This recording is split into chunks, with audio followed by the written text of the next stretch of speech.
love-hate relationship with Skype. Swear to God, sometimes it works perfect, sometimes it doesn't. Cool if I'm recording? Yeah.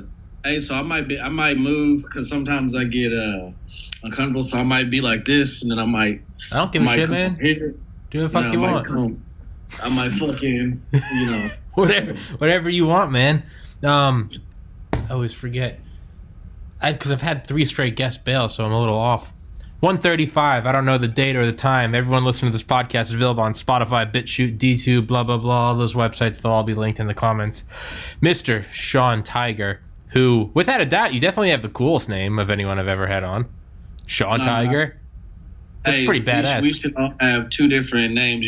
Everybody, I feel like, is like a Bruce Wayne or a Clark Kent. Man, you got to have your professional name, and then you got to have your superhero name. Some people it might be a stripper name, so who knows? Yeah. I just skip between Thomas and Tommy. Thomas when I need to talk to someone that I think is smarter than me. Mm-hmm. Tom or Tommy for everyone that I just see as normal people. Well, I think your last name's pretty cool. You just got to work on a better superhero name or a stripper name. Then you'll be good. Tommy, Tommi. Whatever the stripper variant of that would be. What would if you decide to become a male stripper, you can go with Tommy Lauren. Tommy Lauren? Yeah. Oh, yeah. I recognize that name. Who is that? That's that chick, right? Yeah. Fuck it, man. I'll be Tommy Lauren, man.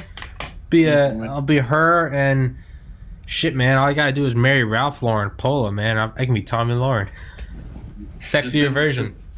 Just send me about $1,000 check every 6 months, and I'll be good. I got you, man. I'll get you every week. Shit, bet. Yeah, dude. So, yeah, I've had 3. I swear, celebrities die in 3s, and guests cancel in 3s. Why? Like, why? Why do you think? Why do I think? I have no. Oh, I mean, people cancel for all sorts of. I mean, they're all. I don't mind. What I hate is like ghosting when I'm like here ready and they just don't show up and then they don't respond and I'm like, what the fuck? Like, are you dead or do you? And then just like the next day, like, oh, sorry, I was busy last night. I'm like, go fuck yourself. I don't mind when people like have to cancel, like they're sick or they've got this or they got that. I don't mind it. I mean, it's a pain in the ass, but I don't like. I get it. Like life comes first. Like. So, but yeah, I've had 3 straight people, and it always just throws me off because it's like I get up, I work out, I meditate, I'm like ready, get everything ready, and I'm like, all right, let's do it. I gotta I don't just like sit down and do it. Like my whole day, I build to it. Yeah, it's. I mean, I attack it like I attacked getting into med school. I'm like, this isn't like a thing I do on the side. It's like fucking all out. Let's go. Yeah. It's Yeah, and then they don't show up. It's kind of like getting blue-balled. It's just like, I'm working at it, and then, like, I don't nut. That's what this is. So, yeah, it's kind of a pain in the ass, but thankfully, you showed up. So thank you, sir.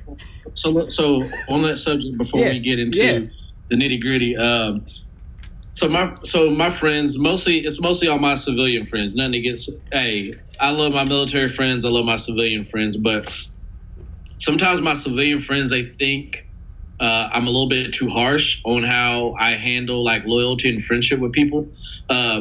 Because in the military, I'm not trying to say military is the shit. Like everything should go by military code. No, that's what I'm saying. There's a lot of jacked up stuff in the military, as everybody knows. Mm-hmm. But as far as in the military, when you're dependent on your life with somebody and you have a roommate or you're living with 10, 12 guys or in a squad or in a platoon, whether you like some of these guys or not, man, your lives depend on each other. So if I call you my personal friend as a civilian now, and I feel like you do something disloyal to me, or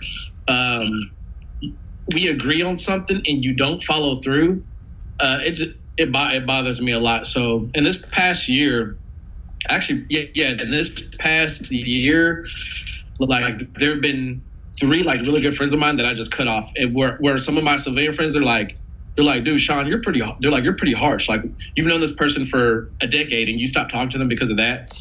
Real quick instances of why I quit talking to them, because like the segue is that you're talking about, I don't know why it's so hard for people to just follow through. Like I really do not get it. Like, I don't get why somebody would waste your time knowing that this is something that you care about, and then to not even give you a warning, and then just not, like, bro, I don't even have internet. I'm using a mobile hotspot. Like, it's not hard to make it work. Yeah. You know what I'm saying? Yeah. So to waste I don't get why people say stuff just to say stuff and not back it up. Like, it really bothers me. So, like, these 3 friends, I cut one of them off because they lied about coming to, like, my birthday outing. And it wasn't like, oh, yeah, I'll try. It was like, I'll be there right after work. And then next day, nothing. And then finally, like, 2 days later, they just say, hey, like, what's going on? Like, nothing happened. I'm like, no, time out, rewind. Like, why?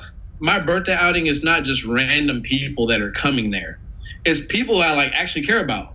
So you embarrass me, and for you to lie to me and then not show up, oh, like, I took like big offense to that. I straight up, like, deleted them. I took their number out and everything. And then I forgot that when you block people on Facebook, you got to block them on Messenger too. And so then they messaged me back, and I was like, oh, I thought I blocked them. But you gotta go full Communist Party of China. You gotta go full CCP. Just gotta ice them. You no longer exist. So I'm single. I've been single for a while, but as I'm talking to women and get to know them, like, I learned a lot about myself. I told you a little bit about this, of what it's like to be a man. When I was younger, because some of the stuff I watched were, like, pre-programmed by Disney and these TV shows to always, like, chase women. I've learned a lot in these past 4 years, and it's like, hey, you can be a good-looking woman, but I'm just as important as a man. I care about myself. I care about my time. Your time is not more valuable than my time. So if you can't figure out time between you, work, your schedule, whether you work out and however many kids you got, then that's your own fault. I'm going to continue to do my thing, but, like, society raises you to be like, oh, please, like, give me a piece of your time. Anything you can do, lunch, dinner. Yeah. It's got that. I started noticing it in high school. It was that, like, there's this sort of, like, image that's been, not even in Disney anymore, but, like, I live under a rock culturally. I like to make podcasts. I like to make my own thing. I don't, hey, have you watched this series? I'm like, dog, I can't concentrate, man. But the things I have seen, and you can kind of see, you don't even have to watch series as much as you can just get the gist of it from, like, memes or maybe YouTube clips, is the, like, bumbling idiot dad character.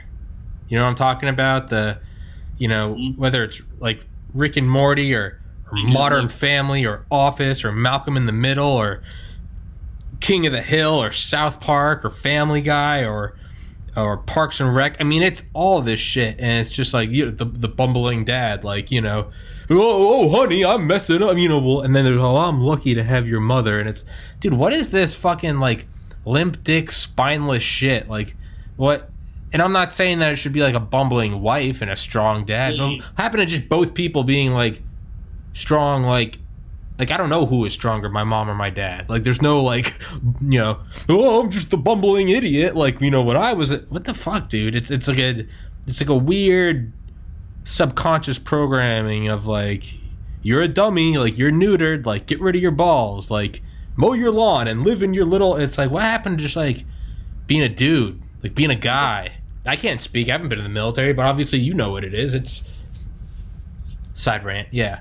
No. Hey, if you disagree with me on anything, that's perfectly fine. If I disagree with you something, that's fine too. But beautiful, yeah. But along what you're talking about, people not respecting sometimes, and I feel like, and I'm not gonna harsh it all on social media. Like, it's benefited me in a lot of ways, but yeah, there's the disadvantages of where I feel like back then when I met women, like, I literally had to approach women, get their number, and then talk to them on the phone.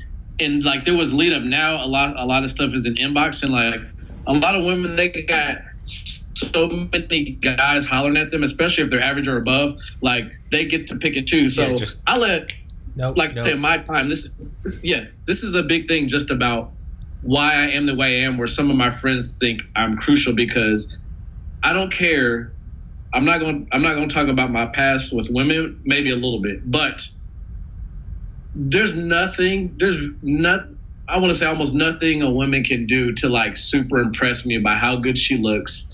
I was engaged to like a super hot Croatian for 3 years who spoke 5 languages. Like, regardless of that we separated, and I'm glad we are. I would never get back with her, but if you don't speak 5 languages, you're not smoking hot blonde from Croatia. Like, there's not what you're gonna do to me, you know. So, but I feel like a lot, and men, we do stuff too. But I feel like my time is so important to me, and I've learned to be like, look, if your time doesn't line up with me, I'm done bending over backwards to make your time more valuable than mine. And I feel like a lot of more men need to do that, not only for themselves, but in relationships, and learn that, hey, if you want to go play cards with your friends, like, but then you're going to break that rule to hopefully spend like to waste money on dinner to make some lady feel good, who she's probably going to go on dinner with another guy tomorrow, the day afterwards. No, man, like it's okay to have like ownership of your own time instead of bending over backwards for some fine looking chick who's probably messaging 20 other guys. It's like a little point of pride for me. I've never used, I think I'm the only friend of my friends. I'm the only person I've never used a dating site or app. Not once. Not ever. There's a certain like, I wish I mean, that's something to be proud of. There's like a general, just like, I don't know, something about, and I mean, it's not my cup of tea. I don't mind people that fucking sleep around. Your life, man. You live once. Go get it. It's between 2 consenting adults. It's none of my business. But just, I don't know. There's a certain like, not even that. It's not even like sleeping around. It's like, there's just something about like getting on this like digital carousel and like swipes. I'm like, for me, it's like my own, I don't know, maybe like pride or respect for myself. It's like part of me like steps outside of myself, and it's like, I'm not gonna do that to you, buddy. Like, you know, I got more. I'm happier alone than. Yeah. I don't know. There's something about it that just seems very, I don't know, disconnected, unhuman. We're getting off into it, man. Why don't you introduce yourself for everyone listening? Because you and I spoke on the phone for like an hour the other day, and I'm just realizing, like, oh wait, no one knows who you are. Like, well, I mean, they might know who you are. Actually, there's probably a better chance they know who you are rather than me. But for those who don't know you, Sean, give them a little rundown.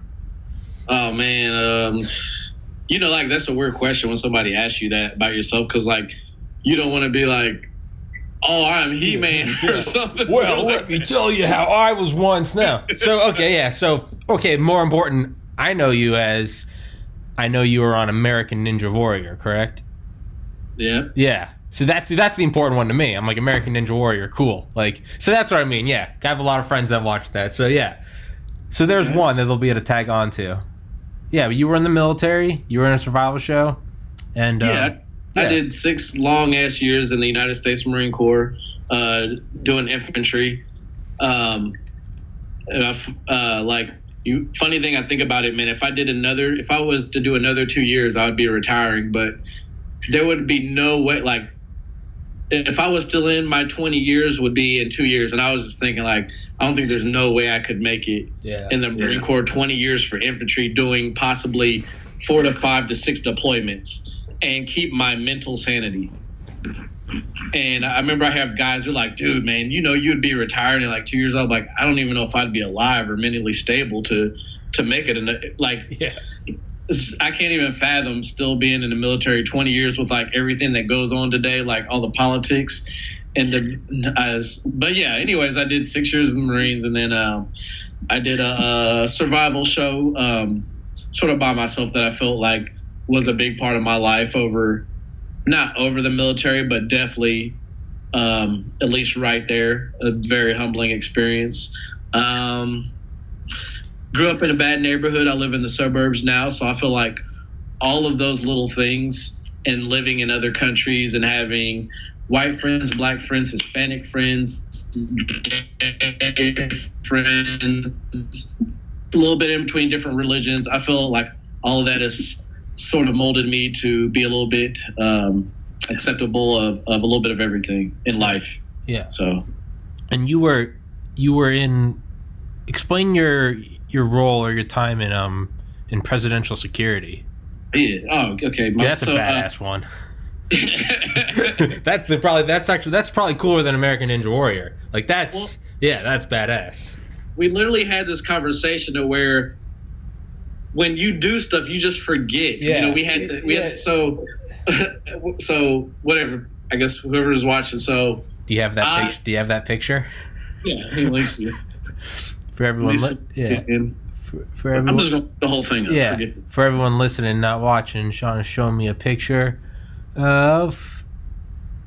I don't know how good it's going to. It's coming through. You and George W. Holy shit! In the Oval Office. Yeah. All right. So. Yeah. Woo. So we were having this conversation, and so I have like pictures in my place and plaques and stuff. But to me, it's just art that you walk by. Sometimes you acknowledge it, sometimes you don't. Mm-hmm. All right, am I good? Yeah. Okay. And we were having this talk, and sometimes, I'll have people over, and then they'll go, "Oh my gosh, is that you at Bush, or where are you at? Is that in the White House, or is that at Camp David?" And I'm like, "Oh, that is me. Oh, yeah, that old thing." Honestly, I forgot. But so yeah, I did. I went in the military right after September 11th. I didn't know what I wanted to do in my life, and they told me Marines was the hardest one. And then I had people commenting that I wasn't going to be able to do it. I was too short. I'm 5'4", like on a good day. And on top of that, I was doing infantry. Like that's the worst thing to do after September 11th. You're asking for a death wish. Went to boot camp, graduated, did School of Infantry, graduated, and then along that process, I got selected for. I got to apply for like Presidential Guard duty, and like even in itself with that, like that's just a story of how they select you, the testing that you got to do, and then I remember like one of my. Can you tell me some of that? Yeah, but like dude, there's no structure. We can do whatever, man. If we we can do more than one podcast. It doesn't matter, dude. Fuck it. I want to hear about that, man. Tell me about how do you even get selected for that? Like, what is? Because I mean, you have that picture of you shoulder to shoulder with him. Like, I know that like I would never be allowed to be within an inch of the president. I just feel like there's sounds like a question. Like they let me. Yeah, I mean, I just feel like just in general, like. Anything I like have or haven't said online, I just feel like they dig it up, and somehow I would be deemed like a threat to national security. Even though like I love this country, like I don't give a shit who's the president, left or right. I'll stand by him. But like, yeah. So they let you. So yeah. How do they cite who can and can't be in presidential security? Yeah. So this is what I remember. Parts I remember. They got you had to be like an 0311 Marine, which is infantry. And then forget, I don't care. So it's like some of this is funny. I think some of this is just I remember there was I feel like a few hundred Marines.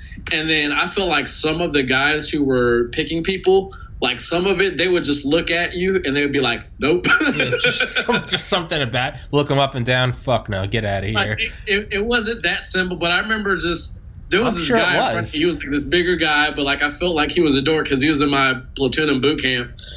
But like physically stronger, yeah. But like mentally, was he composed? So I remember he was in front of me, and they sort of started separating people, and then I just felt like this line of people that they weren't too sure of. They were just shoving in this one line, and then I just remember like 2 minutes later, he was like, "Yeah, they don't like me," and then. It was just weird. Like, I don't want to try to say that's how they were judging people, but I sort of felt why not, like man? Precursor process. Why not? They've probably been doing this shit for so long. They've got a subconscious like scanning. They can just look you up and down. And there's something about you. They're just like, fuck out of here. Yeah, get out of here. I mean, you're always going to have some slip through the cracks. Yeah. Thank goodness I wasn't one of them. But yeah, they did that. They do like a little. Like a little IQ testing thing or like a GT score thing, and then you do like your math, English comprehension. You do this like that day took maybe 5 hours of just the paperwork stuff, and then I remember I think the funniest thing that I did is before like they decide like, hey, we want you to pursue on with this, is that they had me in this panel. like this interview room, and there was like probably 3 Marines, like 3 officers at a table, maybe like 1 gunnery sergeant or first sergeant. And then there was a few other Marines sprinkled around the room. So they're just going through my thing, and they're like, yeah, you got perfect 300 on your physical fitness test, which says you got to do 20 pull-ups, you got to do 200 crunches and run 3 miles under 18 minutes or whatever. So like they're like, yeah, you got 300s across the board, and they ask you stuff just to see how you respond. So I remember one of the questions they asked me is like, what's my biggest influence? Like, what's my favorite animal? And then so he's like, what's your favorite animal? I was like, a tiger. And then so they're like, why? And so right off the bat, like I told him why. And he was like, I think that's pretty interesting that right away you were able to tell me without thinking, because usually people will go, yeah. I was just looked them right. This is why.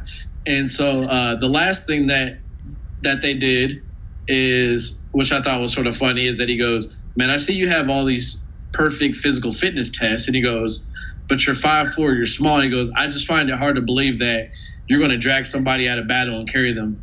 And so there was this big, like, this is a huge ass Marine in this room, like in this corner. Probably, I'm guessing, like, I'm not going to try to make him sound like he was Brock Lesnar, but this dude was big. Yeah. So he's like, I want you to pick him up, go up to him, pick him up fireman's carry, and walk around this room 3 times.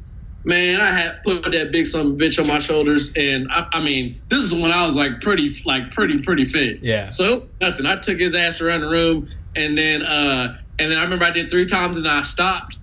This is what was funny. I stopped, and I looked at once I got to my 3rd round, I stopped and I looked at the table. I had him over my shoulders, and then one of the officers looked at him, and he's like, they were like, there's like a table right here, and he looks at him and he goes, he slides him like, I don't know what it was like a 10 or 20 or something. He's like, I told you. Gives him the money, and he was like, he can still keep going too. And he's like, hey, he's like, you can probably take him around another round kitchen. I was like, yep. And then he was like, gave him the money. I thought that was funny that they had a like, I don't know whether I could do it or not.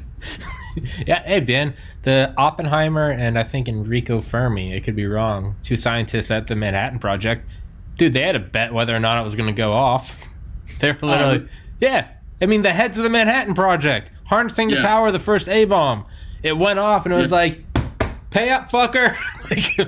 Smartest guys in the world. They had other bets, dude. They thought that was going to light the atmosphere on fire. They thought it was going to light the atmosphere of the world on fire. But the logic was, hey, whether if it doesn't, then that means the bomb works and we're going to drop it on Japan. If it lights the atmosphere on fire, then that means we also destroyed Japan. So either way, the logic was we're destroying Japan either way. But yeah, man, top tier special access program, Manhattan Project. Yeah, man, nuke goes off. They said the mushroom cloud's still rising, and then Oppenheimer had to pay up. Yeah, shit, man, goes all the way up. Yeah. Betting is on all platforms, from military to the stuff you heard Michael Jordan bet on in games to stuff you're talking about. Yeah. Dude, I'm sure. I imagine there was bets going on in the Kennedy White House during the Cuban Missile Crisis. I'm sure they're throwing it down. How much you want to bet nukes fire today? Him, Kissinger, I'm sure they all were. Man. But yeah, so what is the, like, or do you even know? Do they, like, how do they, like, clear you to know you're not, like, you're not like a foreign agent getting close to the prez? All right, so then they get an agent on your file. He'll go to, depending on where you grow up or how many times you moved, he gets put on your file. He'll check out what schools you went to. He'll talk to teachers. I feel like they hopped on it pretty quick too, because I remember once I graduated boot camp, my neighbors already told me that a special agent had came to talk to them. So like they hop on it pretty quick. Yeah. As long as everything you told, like I mean, right now probably smoking weed is probably not a big deal. But back then, I mean, early 2000s. Like, hey, have you ever smoked weed before, and all this stuff. Like people didn't really want to tell the truth about it because I guess it was still considered like a bad drug. But stuff like that, as long as you tell the truth and it matches up and they catch you in it, you've already told them the truth. For the most part, you're good. but of course everybody, you know, has stuff that they want to hide. That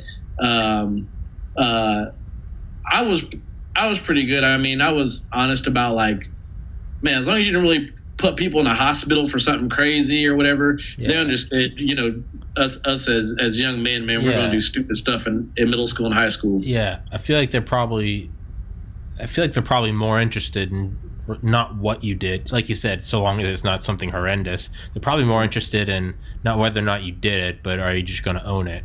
Like, yes, sir, no, sir, yes, sir, no, sir, I did it. Yeah. Like, that's the more important thing. Yeah, I wouldn't give a fuck if they did something. It'd be like, they own it, like, because they're gonna find out. Like, they're gonna find out. It doesn't matter. Yeah. So. Yeah, they did that, and then while they're doing that, it takes a while to get your clearance. So then I had to go like security force school, and then past that, and then I had to go to Washington, D.C., where I had to wait out to get my clearance at like the 8th and I barracks. And then once you get your clearance, man, sometimes it can take, by that moment, it's already been in process for like close to a year. So by the time you get to Washington, D.C., man, if you can get out of there in 3 months, which will be like right at a year where they start your clearance, like, that's great. But there's some people, man, it's about 1.5 years to 2 years. So they're waiting, like, some almost a total of 3 years to get their clearance, because either something they got caught up in, or they moved around a lot, or some of their family lived overseas, where you could be talking about to know if somebody's not. So like all those little things go into factor. Like, you know, if you got a German last name or something like that, this shit might take 3 years. Oh, dude, there are guys I've had a guy from Delta Force, and he was talking about, like, one of his friends, like, ex-Delta, like, as elite, you know, bleeds red, white, and blue as anyone, but his mom was born overseas. And because of that, he couldn't get Yankee white clearance, meaning he couldn't work in the White House. His mom is, dude, I guess. So, yeah, obviously you cleared all of it. And it takes a year. So they're really, if everything goes through, I'm not saying smooth, because I had a few hiccups, but like, if you can get your station, whether it's at the White House, Camp David, or communications agency, if you can get that within a year or at a year, like, that's good. Damn, but it can go longer. Oh yeah, man. There's guys that I know. There's some guys who have spent their whole force for years just waiting for their clearance, and they didn't get it before their time was up. So what they did now for that program is that they changed it, that if you get presidential support, you have to do a minimum of 6 years now. You can't do just 4, because you're waiting for your clearance may take up that 4. Yeah, and they don't want to invest all that time just to have you be like, peace, like, get all that clearance, and then be like, I'm going to quit and start a podcast. And they're like, what the fuck, man? What the fuck? Yo, I got to go take a piss. Hold it. I'll edit this out. Sorry. I don't care. Go ahead. Destroying water. Man, you already know. I got my boys on deck right here. Water gang.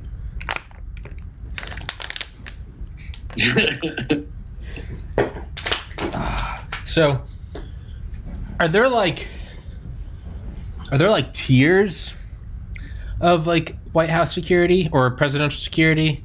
I was thinking, like, in my completely unlimited, or not unlimited, my limited knowledge of this, figure if you had someone that, like, didn't pass security clearance, or they didn't get everything they wanted, maybe you'd put them on, like, the outermost perimeter, you know? No, you got your clearance. That's it. Damn. All right. You don't get nowhere near. Fuck. Yep. So, where you said you served at Camp David, right?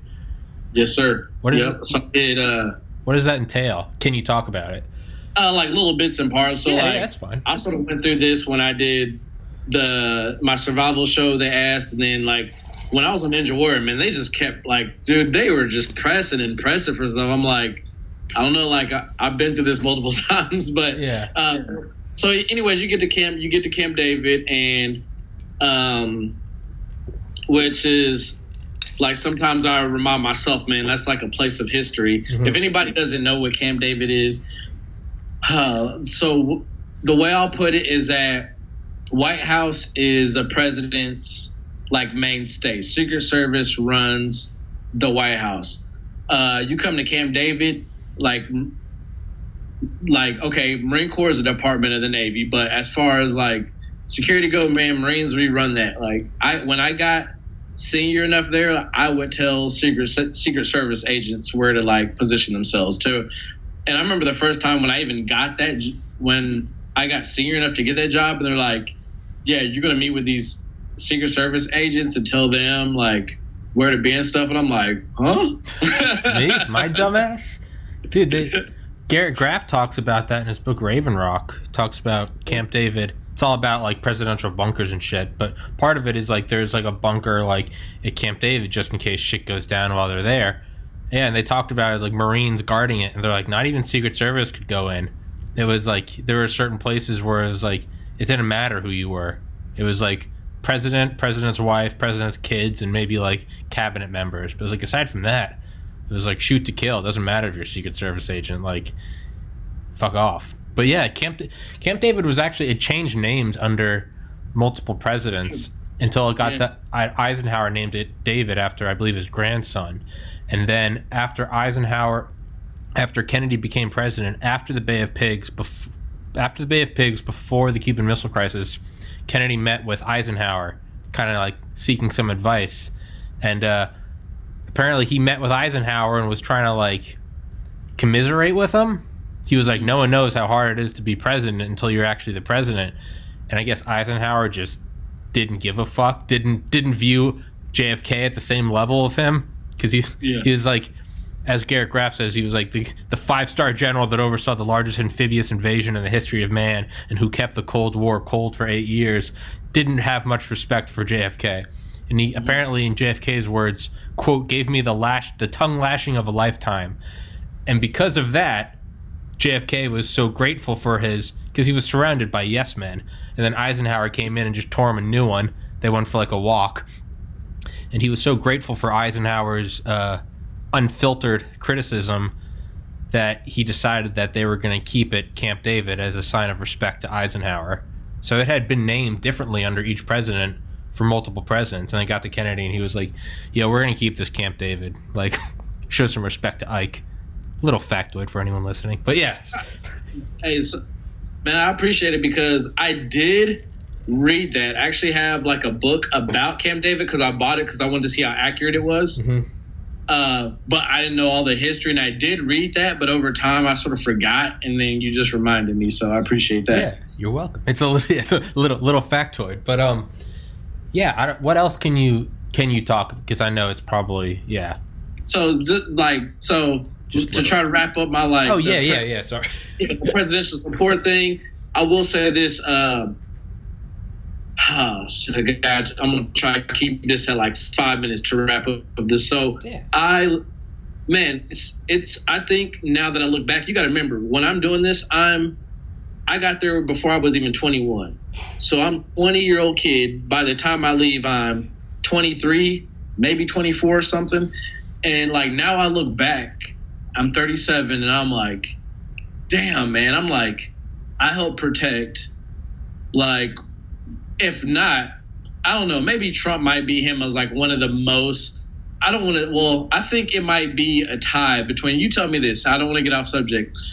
Let's say 20 years from now, who do you think will be more memorable? Because I think they're all neck and neck right now. Bush, Obama, or Trump. Like they're memorable for different, they're memorable for different reasons. Yeah. Bush, 9/11, Iraq, Obama, first black president. Bush, tail end of Bush, 2008 financial crisis. Obama, black president. What? Bush had the Afghanistan, Iraq, WMDs. Yeah, that's what I'm saying. But Obama killed Osama, but he was also the first black president. And then Trump just brings down the house around him for good or for better or worse. He just coronavirus though. So I don't know, man. 9/11, COVID, killing Osama. I don't think 20 years you'll be able to determine who. I think it'd have to be longer. I think. Yes, okay, that's a close though, but they're all like neck and neck in a way. Yeah. Oh yeah. Because you're right. Bill Clinton kind of he's kind of faded as neither good nor bad. It was like he balanced the budget, but he got a blowjob, so everyone hates. But it's like, yeah, in terms of like polarization, yeah, I don't know. And Bush had Katrina too. He had You're Katrina. right. 9/11, Katrina, Iraq, Dick Cheney pulling the levers behind him. Man, so I got to a point now that I'm looking, I'm like, damn, man, I was a 20-year-old kid carrying a pistol, multiple weapons on me, ammunition, standing next to, without Secret Service, not only next to Bush, not only his dad, not only his wife, not only his family members. I'm like, sometimes I sit back and I'm like, damn, like I couldn't take all that in as a young 20-year-old kid. I'm like, man, like I just wanted to get sleep and go out and party and meet girls when I wasn't. Yeah, it's not registering. I'm like, that is nuts. Yeah, I feel like you probably look back on it. It probably feels like you're looking at someone else. Yeah, and because then you got to remember you're just young and you're just doing a job, and if you don't want to fuck it up, you just fuck it up. So it's like you don't really try to like take it all in. You're just like, man, I just want shit to go smoothly. Like I just like you just don't want to lose track of where the president is. Yeah. Like because you always need to know where he's at, and somebody's like calls you on the radio and like, where's he like you just don't want to fuck up. Yeah, pretty much. Maybe that's by design, man. Maybe that's by design. You want someone who is just so young and intimidated and focused on doing the job. You don't want someone, I'm 29, you're 37. You don't want someone our age that would perhaps be contemplating the fact that you are next to some of the most, not some of the most influential people on the planet. You don't want that sort of pressure to start weighing on you, That's how you get crazy people like Lee Harvey Oswald or Giuseppe Princip. Or no, sorry, Gavrilo Princip. It's, the guy that set off World War I. It's maybe you want that. Maybe it's by design. You want just sort of scared shitless, right? I just want to do my fucking job. Yeah. I remember times. All right, I'm gonna try to really wrap this. Dude, it doesn't matter. There's no time limit, man. Do whatever. It's fucking doesn't matter. I just remember even times just where Bush or his dad would talk to me, and like now I would respond differently. But I remember I just didn't want any problems. Like sometimes they would come and talk to me about stuff, and it was like I don't want to talk to you. Like I just want to guard. Like don't say nothing to me. Don't talk to me. Oh yeah, I'm protection, but like when they speak to you, you got to speak to them. But I remember, man, just let me try to give you like 1 or 2 stories. I remember one time I was playing this. I was at this one building, and then I didn't know it. I knew something was going on because I could hear commotion. Because like the president, I can't speak for Obama or Trump because I don't know how they like to operate, but in a way I feel like it's all the same, whether they're safe or not, because you got to keep them safe. But when he's traveling and when you're in a controlled space to where you're not, like somewhere in LA, like a building or a convention center or something, we're in a controlled spot like the White House or Camp David is at. When he moves, sometimes like it's like there's ghosts around him where you can't see them. You might be able to hear them, but like people just move around real smoothly, and you might hear a little radio chatter. And so I remember I was in this one building, and I was doing something, and I just sort of started hearing small, quiet commotion. It was like real smooth, and I'm like, something's not right, but I'm technically off right now, so I'm not going to worry about it. And then all I remember is I see like an agent walk past, and then I just like sort of give him a head nod, and then all of a sudden, like I see like an older guy, and I turn around in this bush, and he's like walking up on me. And I'm like, so it was sort of weird because like I wasn't on duty, but I was just like, I didn't really know what to say. So I'm like, how you doing, sir? And he's like, don't mind me, keep doing what you're doing. Yeah. But so I'm playing like this game. I'm playing this game, and he's literally like standing next to me, like watching. So you already know how like frustrating it is, like if your girlfriend's watching you play a game or like your buddy, and I'm like, you're playing video games? I was gonna say it was a certain type of game. That's all I'm gonna say. Grand Theft Auto? So all of a sudden, I remember he's standing next to me watching. At that moment, it stuck in my head like the president of the United States is watching you play a game. So and he wants you to keep playing. So he's literally standing next to me right here, and I remember I messed up because like I can't even concentrate now. And then the first thing that came out of Bush's mouth, he looked at me, he like nudged me, he was like, "Dang man, you suck." And then. Like he was like, "All right, I'm about to go over here," and then I remember one of the agents was laughing, and then I was just like I didn't even want to play the game no more. And I haven't played video games since. Shit, man. What if he asked you for the sticks? And he was like, "Man, Barbara, cancel my 2:00. I'm gonna teach this kid some manners." Yeah. So like. Yeah, dude, man, how the fuck do you even? Like, I freak out when the teacher would stand over my shoulder when I was in 2nd grade. Right. Keep doing your math. 2 + 2 is 9. Yeah, it's Bush is standing over your shoulder. When the teacher's standing over you and you're like taking a test, and then she's saying what the answer you found out, and then you look up at her and she's like, you're like, "Oh damn, like it's probably a wrong answer." Dude, I remember my sophomore year in college, I was in genetics in Valdosta, Valdosta, Georgia. It was my 2nd semester of my 2nd year right before I transferred to UGA, and I remember going up to the professor, and I was like, really wasn't sure on one of these genetics problems, and I was like, "I think it's B," and I was looking at him, and he looked at me and kind of smiled and I was like, "Thanks, man." And I went back, changed it to C, turned it in, got it fucking wrong, and the answer was B. Never saw that motherfucker again. It's the only time it's ever happened in my life. Dude gave me a little like heads up, like, "That's not right." I was like, "Thanks, man." Like I had a connection. Yeah, I ended up getting a B in that class. Fuck that guy. But yeah, god damn, man, that's in what. So I don't mean to. I know you're trying to move on from it, but I got to bring it back. I'm not sure I entirely understood it. What did you mean when you said there's like ghosts, like? So obviously not actual like phantoms. I mean, but they know. I look at Secret Service as like ghosts, to where like so where if you people who are sensitive to that realm, they can sense or see. So like me saying I'm sensitive to them, I know how they move around, so I can see them. To where if you were around them, you might be able to see 1, 2, maybe 3 agents. But really, there could be 10, but they're in different spots, but you just don't see them because they blend and they move smooth. That's what you said, smooth. Yeah, I had on the Delta Force guy, Dale Comstock, and he said his Delta team, quote, flowed like water.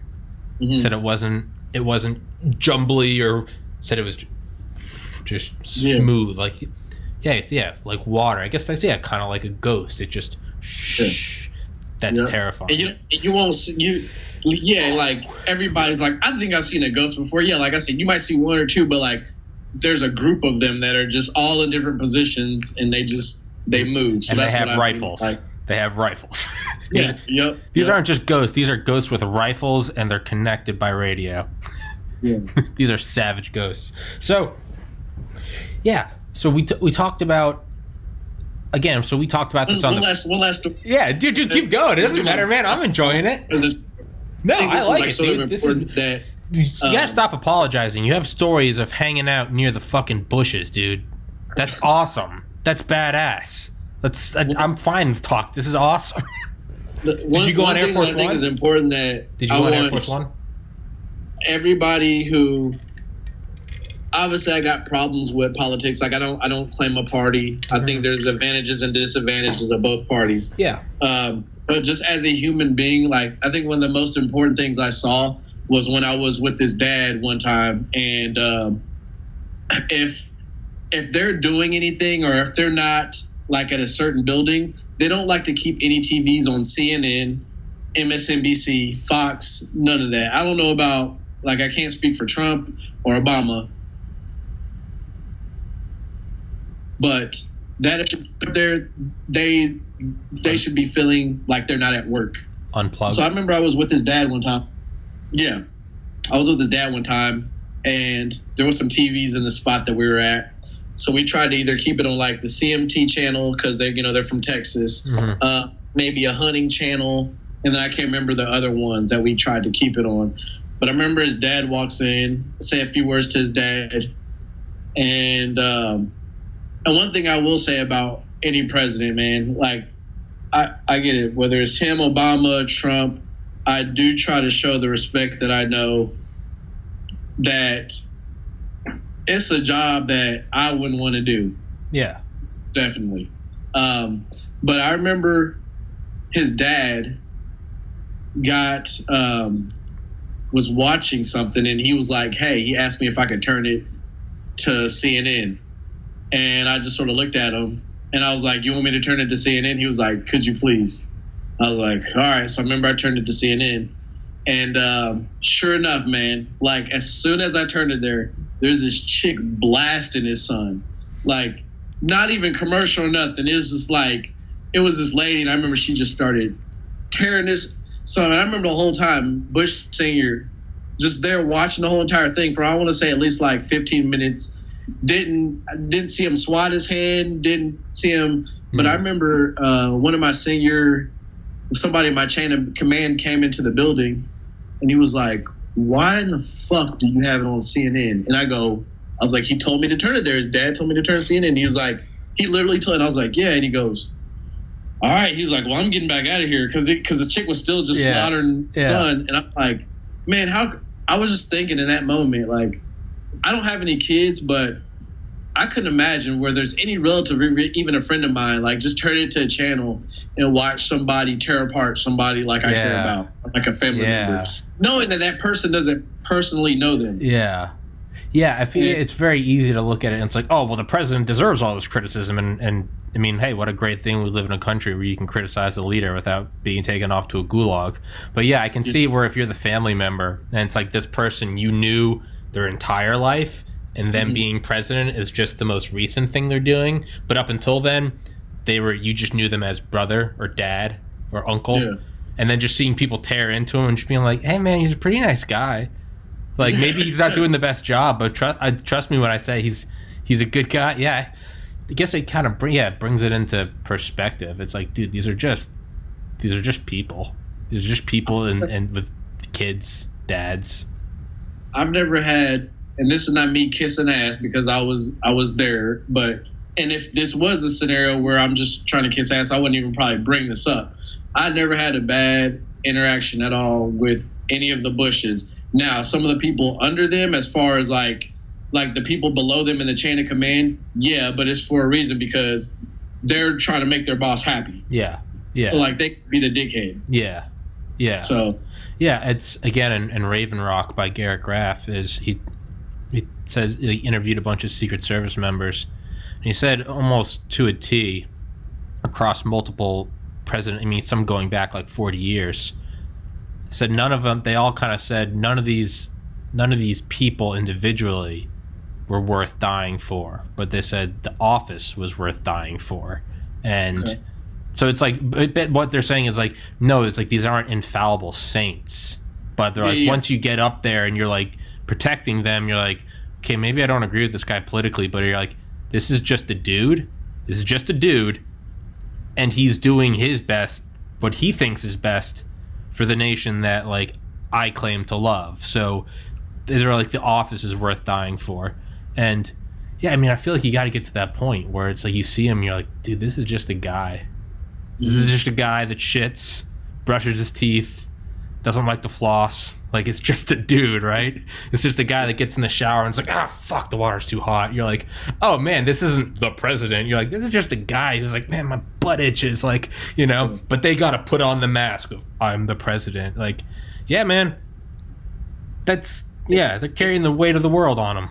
So even like you said, like in my mind, it would throw me off. Like I'm saying, I'm playing this game and Bush just comes up to me and is like, oh, don't worry about it. What are you doing? Like. In my mind, I always had as a kid, like when the president comes in, like doors fly open, like there's yeah. President stand, but in reality, it's just like, what's up, man? Gaming? Yeah, dude. There's a good book about Air Force. I think it's literally called Air Force One, but they talk about how that's where you'd see the president be himself because they're like it was such a closed space. Where you could truly, because they're like the White House, it's their home, but it's like they're like home, like all cameras are on them. But you get to the White House, you can literally put all the press back in one cabin. And the president, they said that's where you'd see them all just be themselves, like put their feet up, just fuck around, make jokes and shit. Yeah. Yeah. Do you know Truman used to actually fly over senators' states that he didn't like? And he'd shit, and then he'd have them dump the septic over their state. Swear to God. I'm not saying you're lying, but I'll find the book for everyone listening. I'll find the name of the book and I'll link it in the comments. There's a book called Air Force One. Swear to God, dude, Truman was a nutcase, dude. Truman was a fucking nutcase, man. Well, to be fair, LBJ used to take his dick out. Money, and you're high on the political level doesn't mean that changes what morals are, which a lot of people forget. Yeah. Shit, anything, they might go more out the window because now it's gone to your head, man. Dude, LBJ used to take his dick out.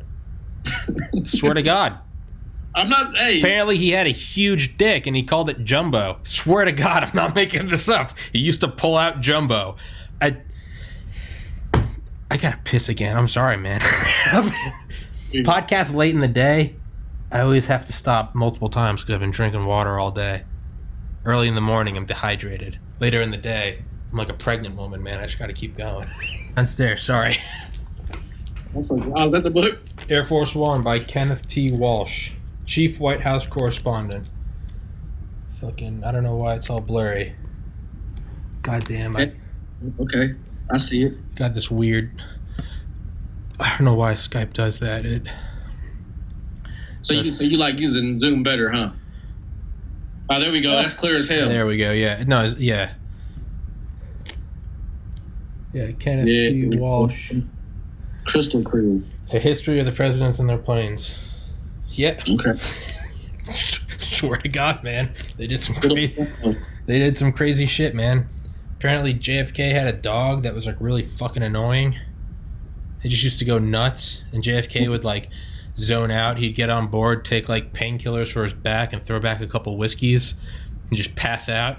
And the dog's running around, but no one wants to like discipline the dog because it's the president's dog, so everyone's just being patient as this fucking annoying like untrained dog's running around, and the president's just zonked out on pills and booze, just like, this is it. This is the tip of the world. Yeah. So that's crazy. I was gonna say, I wrote it down. I feel like Bush owes you like one favor, and it would be like if you ever got like a date with a girl, like wife material, halfway through your first date. You know how people always have like, hey, call me halfway through the date so in case I want to bail, I can be like, I gotta bail. No, you just have Bush call and just be like, 1 second. Hello, Mr. President. And just be like, no, it's cool. I got a date. And put it on speaker and just be like, hey, honey, this is Georgia Bush, man. Just want to let you know he's an upstanding man. I was just calling him. Yeah. Hell yeah. Yeah, I wouldn't mind having his number. He's a cool guy. Yeah. Dude, I bet he is, man. I'd fucking party with Bush. I'd party with Obama, too. I bet Obama's fun to party with. I think all of them would be cool to hang out with depending on the situation. Completely outside of like politics and like global geopolitical implications. Yeah. I bet Trump would be fun as fuck with to like. I want to go gambling with Trump. That's what I would do. It would be something Vegas. 3-piece, something Vegas, like that type. Strippers, very vain. Yeah. Go stay in like the executive suite, 7-course meal, gambling without. Yeah, that's what.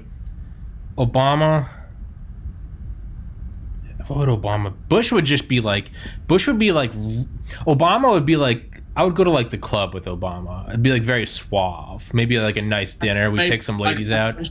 Yeah. Maybe go watch some jazz. Something just very relaxed. Chill. Yeah, maybe go on like a first class flight or something. Very Bush. Outdoors. I was about to say Bush. Yeah, it'd be out on some plantation or some shit. Pickup trucks, guns, bonfires, just open container, just burning this motherfucker down. Yeah, bunch of illegal guns. Have the Secret Service like get some shit from the armory.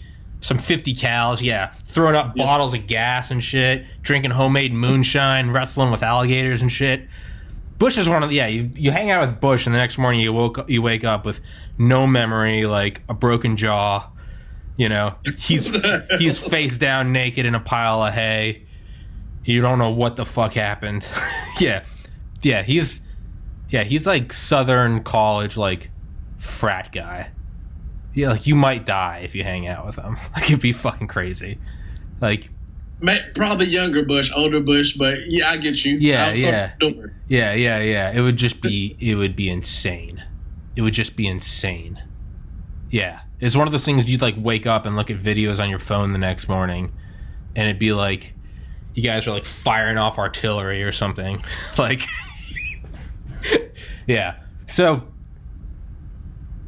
that was obviously an incredibly interesting thing you did, but you're also on American Ninja Warrior, which we actually didn't talk about on the phone. We talked about Survivor.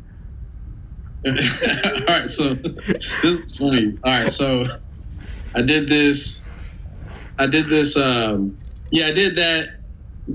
After I left prison support, I got recalled, went to Iraq, did time in Iraq for like a year, and then fast forward through some things, and then I got engaged. I'm gonna sort of skim through that. I got engaged, met this chick who I was like infatuated. This is before I got to like obviously the man I am today. Mm-hmm. Man, I like this hot chick, man. She was, man, I don't know. I just really liked her. Yeah. But she didn't like me, whatever. We ended up being friends, exchanged numbers. Met her when I was out in LA, when I was stationed out in California. Stayed in contact. Times lined up good. How do I say this? I shot my shot at her and sort of gave her an ultimatum like, look, I think me and you would be dope together. Mm-hmm. Blah, blah. She didn't know. Finally, I was like, cool, then have a good day. Anyways, She hit me back later. We ended up talking. It's like, all right, look, we're going to try this. But at that moment, so there's a show, and it's funny. My friends, they either call it, because there's so many survival shows. The most popular one is Survivor and Naked and Afraid. Yeah. So even my own friends who watched the TV show, like years later, they're still like, man, remember when you were on Survivor? And I'm like, you came to my viewing party. It wasn't Survivor. Or like some of my friends would be like, dang, man, I still can't believe you did Naked and Afraid. And I'm like, why didn't I was not naked. I was not naked. I was very afraid, but I in fact had clothing on. No, I did this. Man, I'm gonna try. I did this show where one of my friends who is a wounded veteran. I don't have a picture of him right now, but like he's a very important friend of mine. Mm-hmm. Adam Kezlowski, man, he lost his arm and his leg in Iraq, and me and him, man, we were not good friends at all before he got blown up by IED. But that, like, it's crazy that something that bad is what made us close. And I remember I had to go see him at Walter. No, it was Bethesda in Maryland. Mm-hmm. And I just was like, dang, you got to remember, man, most of these guys are, when they're Marines, man, they're just, I don't want to say we're brainwashed, but like we just egos. Yeah. Egos. Young man. Yeah. Dude, I'm listening to a history of the Pacific War right now, War in the Pacific. And it's these guys talking about after they dropped the nuke. And yeah, one of these, these young Marines that were taking down Okinawa, Iwo Jima, Peleliu. And they were like, I think the exact quote is, it's like under the whole invincible young man, like, we killed Japs facade. They're like, dude, we're scared shitless. When they dropped the nuke, they said we are crying with tears because for the first time we started planning for a future farther than one day ahead. Mm-hmm. And that really puts it into perspective. You're like, oh, damn. These guys were literally like, all right, made it through today. I wonder if we'll be here tomorrow. Because thousands were dying every day. It's on a scale unlike anything that's happened. But yeah, that's what he said. It's like under the whole fearless facade. He's like, dude, we're scared shitless young men. And I don't think it's brainwashing. I think it's bravado. And if you don't have bravado, you're probably going to die. So it's probably useful to have. Having a good, healthy part of fear, I think, is good. Yeah. And then obviously, dude, it is important, especially in today's society, is like, where everybody gets a trophy. It's good to have, as an individual, to have somebody pump you up to feel good about stuff you can achieve. Yeah. But there's a limit on both, on how much fear you should have and then on how much bravado, brainwashing, or cockiness you should have. Cockiness and confidence, they're cousins, I guess, depending on the situation. But no, man, I learned that when I saw him, man, that, like, I'm like, dang, like, I'm thinking, dude, we're studs, and how the hell did this happen? And, like, when you see somebody that, like, and, man, you see shrapnel marks on their face and their sternum and stuff, and they're struggling to eat with one hand, and you got to try to act like everything's normal, because the nurses sort of prep you, like, hey, when you go in here and talk to him, he's not going to look like how you last saw him. So if you can, like, don't try to cry. Yeah. Like, they're getting mentally where they need to be. Yeah. They don't want you going there if you're going to freaking wig out and give them a sob story. They're just now trying to get over that. Yeah. So I had to go in there, man, and fake and act like everything was fine and just try to talk to him like a normal human being, which was, like, really, really hard. And Adam, man, you watch this, man. Love you, bro, man. I care about this dude, him and his family, and he's been like a good friend. But shout out, Adam. Yeah, the only reason I'm bringing that is because he sort of, I don't want to say guided me, but got me to, like, even doing the TV thing. He sent me this when I was engaged to my ex. He sent me this thing, and it was like, win $1 million if you can not get caught or something. It was some TV show that Matt Damon and Ben Affleck were producing called The Runner, and, like, you could win $1 million or something. But, like, they wanted, like, Navy SEALs, like, special ops guys, and then I was like, man, I'm not doing this shit. I'm not trying to compete with no Navy SEALs or no damn special ops Delta Force guys. And he's like, man, dude, if you on there, dude, I think you would do good. I think it'd be hilarious too. And I'm like, no, I'm not doing it. He was like, man, you owe me. So I'm like, yeah, I guess I sort of do. And I was like, whatever, they're not going to pick me. So I send in this application. They hit me back like the next day. I did it like the day before the deadline. And they were like, hey, unfortunately, we can't take you for this show because we didn't think that, like, we already thought we had our picks. We didn't think we were going to get somebody like who did, like, Presidential Guard, like, the last day. Yeah. So they're like, hey, but we have this other show that producers are working on. We really think you should apply for it. Like, we really urge you that you should apply for it. So I didn't think nothing about it. I didn't respond. Adam hits me back up. He was like, hey, man, so what happened? Did you send that stuff in? I'm like, yeah. He's like, did they get back to you? And I was like, not sort of, but not really. He was like, yeah. What do you mean? So I told him, and he was like, all right, send me a screenshot or whatever of what they sent you. So I read it, and he's like, bro, he was like, you better apply for that. And I'm like, fuck. So what it was, they were like, hey, we think you should apply for this show where you're going to, they try to make it sound cool. They're like, you're going to visit these exotic landscapes where very few people have seen. They're like, you're going to be on, like, breathtaking mountains and da-da-da-da. And I'm, like, reading it. And then it was like, by the way, you're going to be by yourself and you're probably not going to have any food. You got to find your own food, and it's going to be very difficult. So, like, they give you, like, this paradise feeling, and then they're like, oh, yeah, bam, bam, bam, bam, bam. And I'm like, oh, hell no, because I don't even like camping, by the way. I don't even like camping with people. Dude, I don't even like going outside, man. So I went ahead, and I'm like, hell no, I ain't doing this shit. So I sent it to him. He hits me back, and he's like, man, you need to do it. And I'm like, no, you said I should do the damn special ops thing. And so he gave me this guilt trip, and he's like, man, he goes, I'm lucky enough to still be alive. I got my wife who stayed by my side. I got a kid. And he goes, for missing an arm and a leg, I'm doing great. And he goes, but man, I would love to now seeing that how, this isn't word for word, but anyway. So, but, like, he's like, to have the opportunity that where I look at things in life different, to even just have the opportunity to try to tackle that would be amazing. Mm-hmm. So I was like, all right, man. I'm like, you know what? Fine. I'm like, they're not going to pick my black ass anyway. So fine. Forget it. Fine, Adam. I'll fill it out. So I showed my fiance. She starts cracking up laughing. She's like, go ahead. This is going to be funny. She's like, they're not going to pick you. She's like, There's no way you don't know anything about, because there's this big misconception. People think that if you're in the military, that you know how to survive by yourself in an exotic place you've never been before.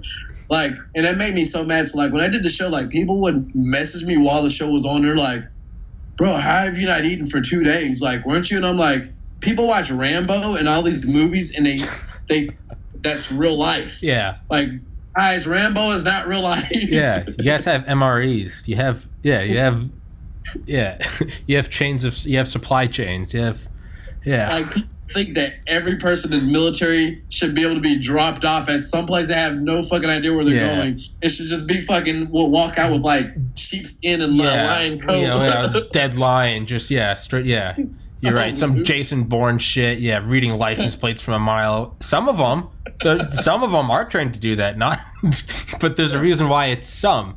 It's not. Yeah.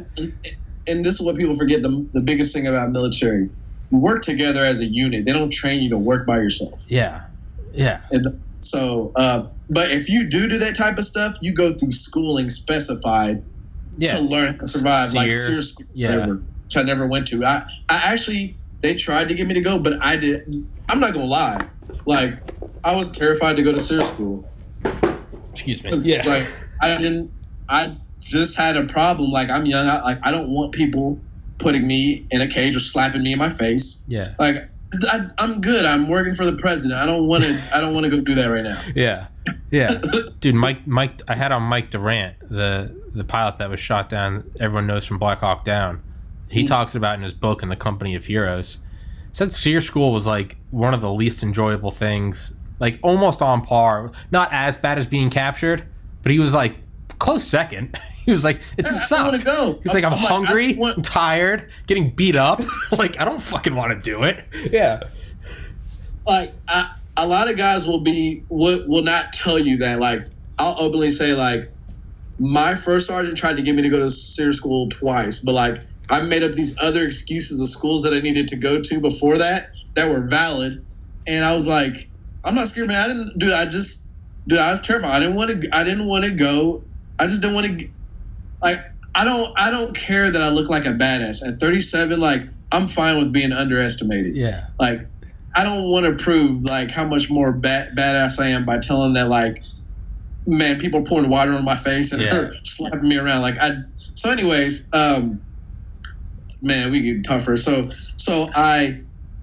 my fiance is like at this moment already just sort of, I didn't see it, but this is one thing that's important about having a woman, and this goes women too. Like, you got to have if you're with a man, you got to have a man who like believes in you. I understand joking is cool, but like there were signs that like she was already negative about me doing something that only 6 people in the world were going to get a chance to do, because this is the first season. We're starting everything off on this season of the show. The show is called The Wheel. And so the thing behind the show is that you get 6 people. They try to put it like every average day people, but like actually all these people are sort of badass. Like, we got Adam, and he ran across America in 60 days. He's considered the real life Forrest Gump. We got this guy Luke, who's like a father of 6. They try to give him he's just a plumber, but he's very fucking smart. Did like Boy Scouts, all this other stuff, but he's like in his 40s. Very smart guy. He gets on my nerves sometimes, but we're all cool. We got this chick Lindsay. She's done the Ironman. She's a triathlete, but she's also she's not a supermodel. She's damn near a supermodel. She looks pretty good. And then we got this chick named Kat, she's like an anesthetist or something, but like she's a nurse, and she travels and hikes all these like mountains and stuff. But they sort of just like, they want to pass this off as like, oh, we got this one guy who like qualified for the Olympics as a wrestler, but then broke his back. But like all these people did it, but they want to make us sort of seem like every average day people. So it's to get 6 every average day people, take them around the world in 6 different climates, from the desert all the way to like freezing tundra, and to let them survive by themselves for 60 days. And I didn't know what causes the switch. They wouldn't tell us. And I didn't know if I was going to Africa. I didn't know if I was going to be going to Australia, Russia. They would not tell us. And it's, you know how hard it is to prepare to survive in a land that you don't know where you're going? It's very difficult. No, I don't know what it's like. I don't know. I normally am pretty sure where I'm going. I think you're in a unique situation. No, but obviously, yeah, I can imagine. Yeah, prepare to survive. Where am I surviving? Well, it's somewhere on the planet. YouTube videos where all the videos you're watching, dude, I probably watched like 200 YouTube videos getting ready for this. I'm like, I could possibly watching 200 videos that don't mean shit because I don't know where I'm going. Yeah. Yeah. Jungle, desert. Yeah. Mountain, snow. Yeah. Yeah. Jungle. So Amazon. So anyways, so she's like, you know what? She's laughing, but I couldn't see like at the beginning, I felt like she was sort of being a hater, but like, this is big. Like, guys, ladies, if you date, man, and you spend your time with somebody, be with somebody who supports you having hobbies, doing what you like doing. And if you're going to want to try to tackle something in your life that means a lot to you that you and only 5 other people are going to do, and like they don't support you, like, fuck them. Yeah. I understand you invest all this time, and I was like, man, we invest all this time together. But man, I tell you what, I live paycheck to paycheck now. I live by myself, but I've learned so much about myself in these past 4 years being single, living paycheck to paycheck, than when I was not really worrying about money with dual incomes and having an extra $5,000 to $1,000 to spend a month. Like it's cool having money, but you can't put a price on me. What I get to do now, I go to work, I come home, I do whatever I want. I do breakdancing battles. I work part-time at a gym. I get to have fun. I get to do whatever. Like, you can't put a price on freedom. Yeah. So, not trying to say that being single is awesome, but like, hey, if you're going to spend your time with somebody, just make sure they back you up. Like, and if they don't appreciate you having personal hobbies that you like to do, man, like, just fuck them. Yeah. So, anyways, I was gonna say it's not like guys just got married and you have 2 little babies and another one on the way, and you're just like, fuck it, I'm going on TV. I could get that, but no, if it's just single, you're living the single life. Yeah, it'd be one thing if you're a dad and it's like, what do you mean you're just going to Australia? Like, you have 2 kids. Like, I'm in my 2nd trimester, and you're like, bitch, I'm gonna be on Survivor. Like, I could see where you get angry, but I mean, single, it's man. Yeah, if they're making fun of it, dude, it's fuck them. So then it went from like her just being like this is going to be interesting. Go ahead and do it, but they're not going to pick you. You don't know anything what you're doing in the wilderness, and like you don't have any qualifications. And I'm like, yeah, you're right, but hey, Adam. She's like, all right, cool. So she thought it was funny. I remember the first day. I want to say like 2-3 weeks later, Discovery Channel calls me. I'm in the other room, and I'm like chilling. I think I'm actually playing a video game in the other room, and then all of a sudden, like, I get my phone calls, and it's like I'm looking, and it says Los Angeles, and I'm like something's not right. I've never got a Los Angeles call before, so someone's like, pick it up. I picked it up, and this lady's like, hi, is this just Sean? This is Ashley from Discovery Channel. Can I speak with Sean, please? And I'm like, huh? And she's like, I'm like, oh shit. I'm real weird. I like close the door, like talk to her on the phone for about 15-20 minutes just to get a feel for my personality. Anyways, I went through this whole process. She's like, a producer get in touch with you. I like our conversation. Definitely, you got a personality for TV. She's like, whether you could do this or not, I don't know, but like we like people with personality. And so, bam, all that. They took me through this process. Like, they're letting me know like I'm a quarterfinalist and a semifinalist. And then towards the end, man, I just saw my I don't want to say women, but certain people they get jealous of the other person getting attention. Mm-hmm. Like, some people, they only want their focus for you in the relationship is be them. That means they don't want you working out. They don't want you probably trying to better yourself. They just want you to worry about them, which is pretty selfish. And that's what jealousy does. So I remember when I would come home, the show got to the part where they said, look, dude, they go, if you're this far in the process, one of the producers like, I'm gonna be blunt with you. He's like, you got a good chance that you're gonna get picked. He's like, but I'm gonna tell you, there's about 80 other people we're looking at.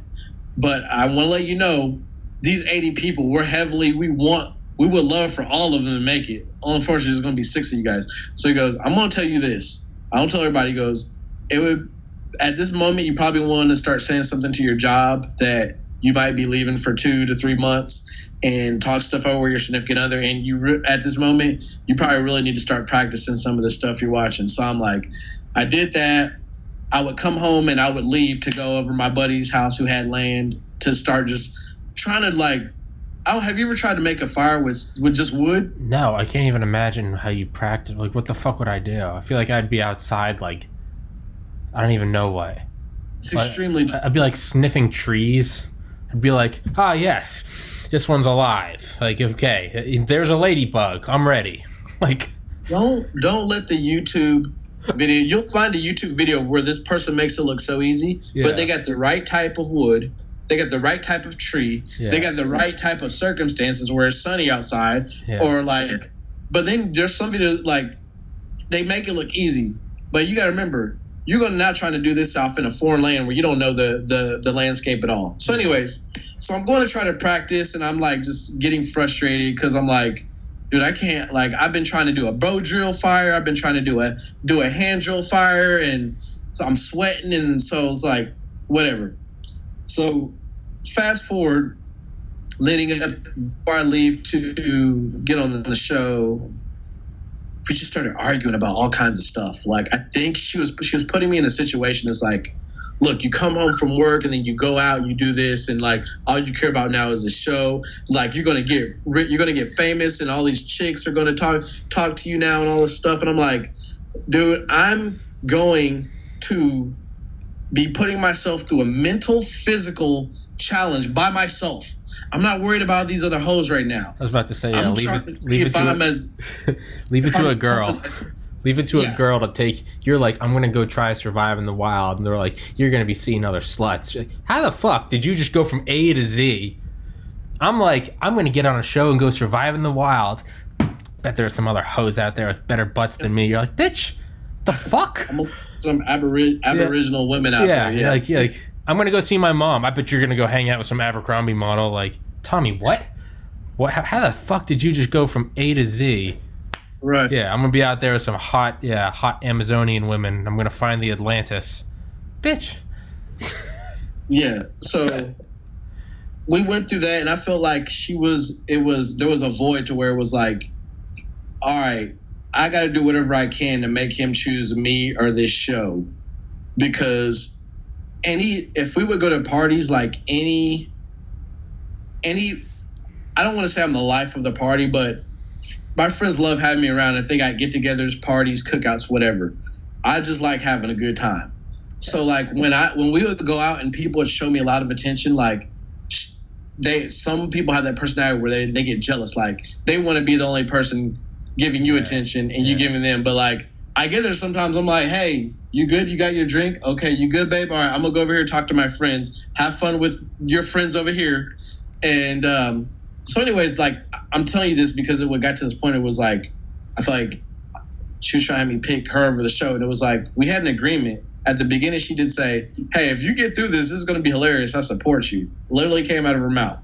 Now we're getting towards the end, and she's saying, like, I remember she got to the part where she came in one time, and after I got off the phone with a producer, and she was like, Sean, and I was like, what? She goes, they're going to pick you. I can feel it.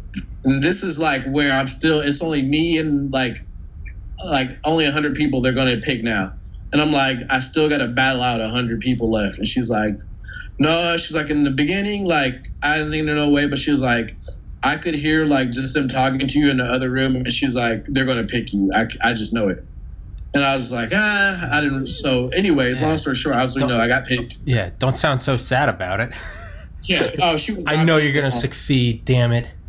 Yeah. Man, if you get selected for presidential security, be like, I think luck's on my side. Like... Yeah, but like when you know that there's Navy SEALs who are in the mix and all this stuff, is like I don't know if they're looking for 6 different people, but all sort of like still badass people. They don't want people to come on here and just tap out, like, because that's what happens on Naked and Afraid. You got these qualified people, or you watch the show Alone. And I have a whole big respect for outdoors after going through that. Man, I lost 30 pounds, man. And like when you're living, literally not camping, but living in nature for over a month, oh my gosh, man, it'll change your whole mind. Fuck that. Yeah. Oh yeah. Still like, I would have nightmares. Like when I had to see a psychiatrist and everything when I was done. I remember, dude, I'd wake up with like nightmares like that. When I was even back in the States, I would wake up with like nightmares that like I was somewhere like near like I don't even know where the hell I was at, but I was still starving. It was just like, man, it's crazy. Anyway, so where were you? Or are you getting it? Okay. Sorry. Yeah. I got picked for the show, and then by the time I got back home, and it was so. I tell you this. Something in your life, or anybody who's watching, where let's say they go, so you get presented this opportunity that's very difficult, but it's very rewarding if you succeed. So you're like, all right, I'm going to go do it. You think you're about that life. They pump you up. Same thing like when I went to Iraq. They pump you up. I did all this training. Okay, shit's about to go down. I'm ready. Man, when we first rolled through that first city, I was fucked. My heart was beating like a motherfucker. Just puking, shit in my pants. I would because now all this training's done. Now you see these dudes. You see people looking at you with real hate in their eyes. Like you come from training where it's like rah, you're the best. What? Sorry, you just broke up for a second. They drop your and you're like, oh shit. Yeah, you know what I'm saying? You go through training where they're like, you're the best, you're the most badass ever, fucking America, and then you get there and it's like sunny, quiet. You're just like, oh fuck, oh shit, like we're not in Kansas anymore. Yeah, like it hit you differently. So it all started sinking in where I got through the process. Like the process is crazy itself, but so I remember the last day. After I did multiple interviews, I did have a decent feeling that I was going to get. I had this feeling like, fuck, I think I'm going to get picked. I was like, because I know they're going to have a black person. They're going to have a black person on there. And I'm like, I'm pretty sure I can. This is going to sound a little kite, but I'm like, I'm pretty sure I can beat out all these other black people. Like, I'm not trying to be like judgmental, but I don't think because you're literally this is what you're thinking of. If you want to win, you're thinking about all these other people you see, and I'm like. Damn, that dude's big. He's buff. Oh, shit. That dude's probably a Navy SEAL. Oh, damn, that chick's hot. She's probably going to get picked because they need sex appeal. So you're sizing everybody up. It's human nature. So just so nobody's think I'm trying to be cocky. Nothing wrong with that, man. So people up. And so I'm like, all right, I know they're going to pick. Let me not worry about all these other, like, white people. Let me focus on the black people that I can see. I think I can beat out all these other black people. I'm pretty sure. For everyone listening, Sean's black. Because if up until this point you haven't heard it, if you're just listening on Spotify, up until this point you're gonna be like, "Oh shit, man! The vast majority of my guests are white." I've had on, I fucking can't even remember it. Aaron and Kevin, and yeah, man. Point being, Sean's black. This isn't just one of my like white Georgia friends. Like, yeah, I'm sizing up all these black folk. Like, oh fuck, that's how you get cancel culture, man. Sean's black. It's okay.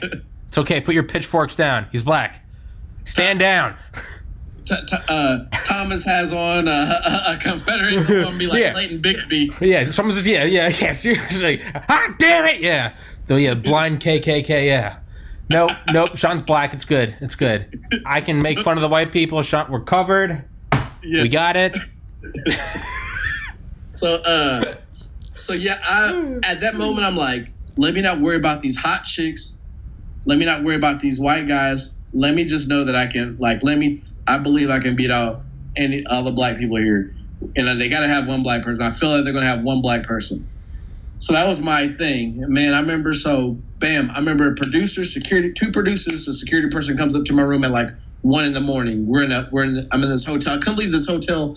I didn't go outside for 3 days. Like they take this shit super serious. I had to go through let me not try to go, but they took me through this intense ass, IQ test, this intense ass, personality psychological exam where I'm like, they're not gonna find out shit. Dude, this shit was so accurate. Like all the red flags that popped up about me. So for instance, this is one thing which me and you sort of had this talk, so like about your brother and everything. But one thing that they flagged for me, I had 3 flags. Like one was about me and like my aggression or anger. One was me because they asked you like 5 questions, but they reworded. And after a while, you're like, fuck, man, I answered this like yes, no, or maybe or whatever. So like they asked me, they go, we got a flag about you like being suicidal or something. And I'm like, huh? And I'm like, how? And they're like, we just look at all this stuff. And so the lady, she was like, well, you may not have realized it, but in a way of these questions is that you've thought about suicide. And I'm like, she's like, we're going to give you time to explain. And I'm like, okay. And I go, this is my feeling about it. I don't see how as you as a human being cannot imagine what life would be without you. Yeah. That's the oldest question.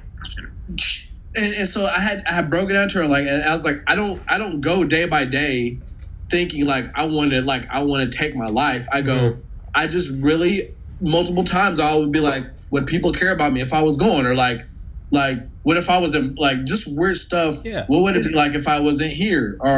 But it doesn't think that I want to take my life. So I broke it down to her like that. And then she was like, oh, like, okay, Then a few other things. So bam, the producers come in the room like 1 a.m. They're like, hey, they go, we usually try to joke around with you and like play with people, let them know that like, hey, sorry, you didn't make it.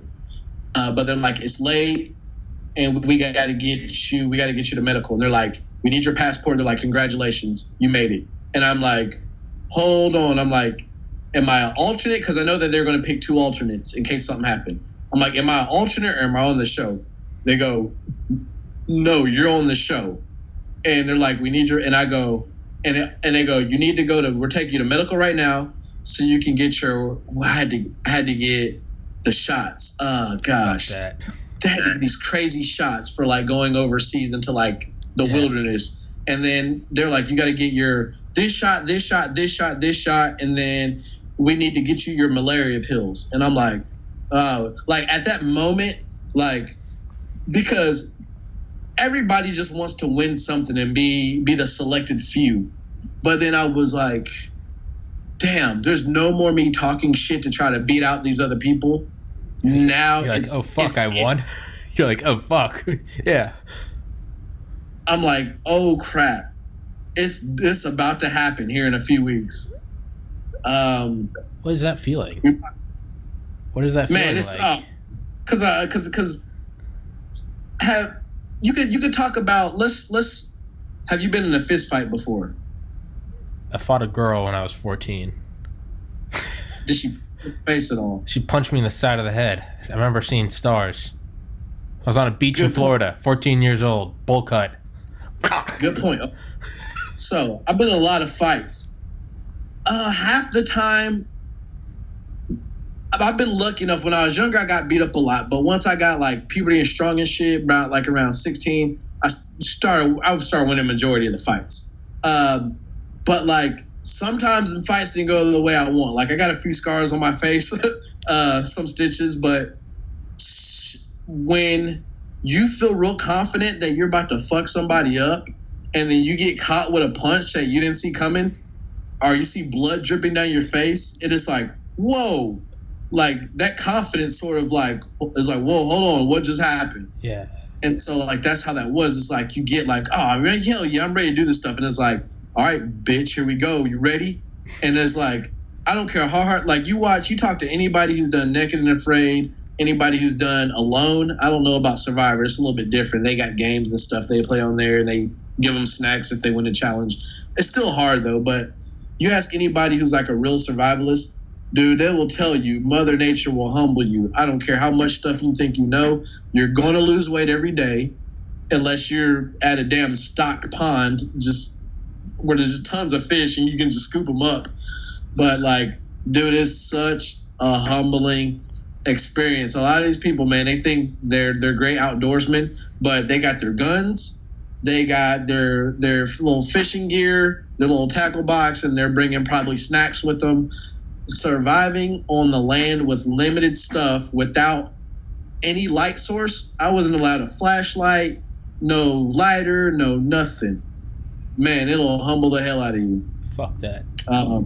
I'll say this because we might have to do a part 2 some other time because we're at 1:33. Yeah, dude, we can do whatever, man.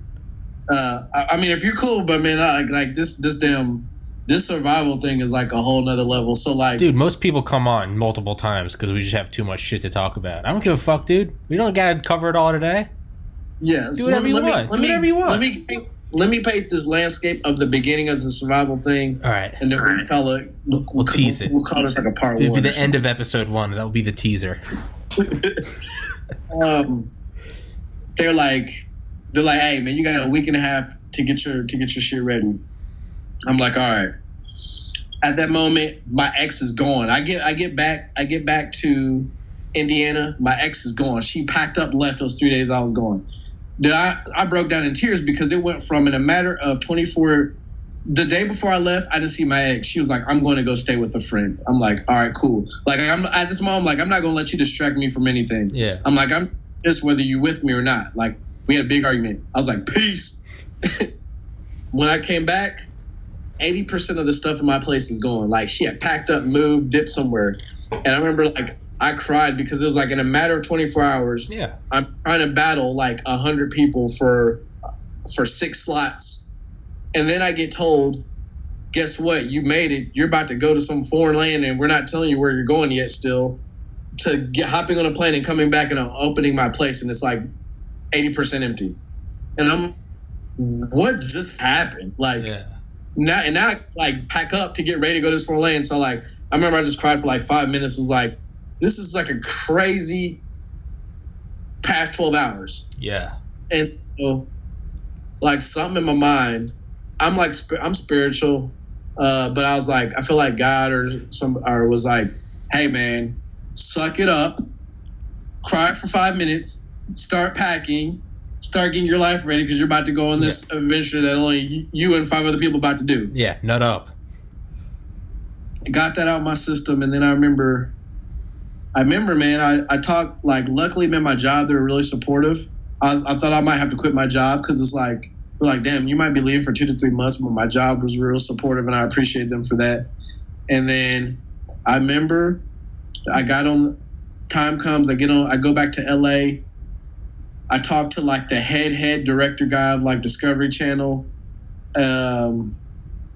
And they asked me about my fiance. I'm like, yeah, we're done. I'm like, well, thanks for coming to this and that. Like, some people, man, they get the ultimatum and they're going to pick somebody they love. And I'm like, man, this is about to be a big part of my life. It could go quick or it's going to be a long, grueling process. So I remember they gave me like this lady who spoke. I knew she spoke multiple languages, but I knew she was really proficient in Spanish. So I was like, dang, I think I might be going somewhere in Central South America. And I'm like, I'm not sure yet, though. This might be my first location. I might get a Russian person down the line. I don't know. Still, I just don't know. I'm guessing everything because they won't tell me shit. So the premise of the wheel is that 6 different landscapes, 60 days. You don't know what's going to change your switch location. All you know is that what I did, they wouldn't tell me. But this is what causes the change. It's every full moon, every half moon. So it's the lunar cycle of the moon, which is like when you put it out in a circle, which is how they got the name the wheel. Ah, okay. Know that. I didn't know what was going to cause a switch. But like if I would have knew that, like nobody knew. Nobody could put the clue together of that we were changing. I knew anyway. So we get on this plane. And I remember I start realizing I'm going to South America by like, I could see like the pamphlets and stuff. And then I remember, all I